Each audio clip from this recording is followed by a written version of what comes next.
Prestation de service. Le boom des taxiphones.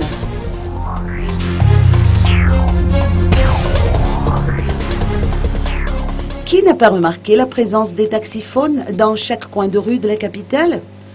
Madame Lily fait d'ailleurs partie de ces mères de famille qui exercent le métier depuis 8 ans.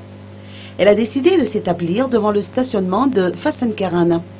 Ce choix est loin d'être anodin, car d'après ses explications, le taux de fréquentation de cet endroit représente un avantage pour les taxiphones. En cette période de fête, le nombre de clients qui achètent des crédits de recharge et qui émettent des appels est en nette augmentation. N'empêche, la situation était bien meilleure avant la crise, a-t-elle ajouté. Madame Lily a précisé par ailleurs que les taxiphones passent un contrat avec des opérateurs en téléphonie mobile. Ils obtiennent une part de bénéfice pour chaque appel émis et pour chaque crédit de recharge vendu. Ainsi, les taxiphones perçoivent 200 ariary pour 1 minute d'appel effectué par un client et 80 ariary pour une recharge de 2000 ariary vendue.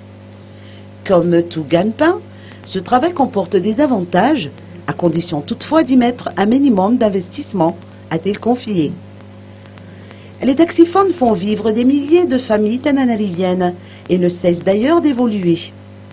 L'on constate pourtant l'absence de cadre légal qui permette de régir cette activité.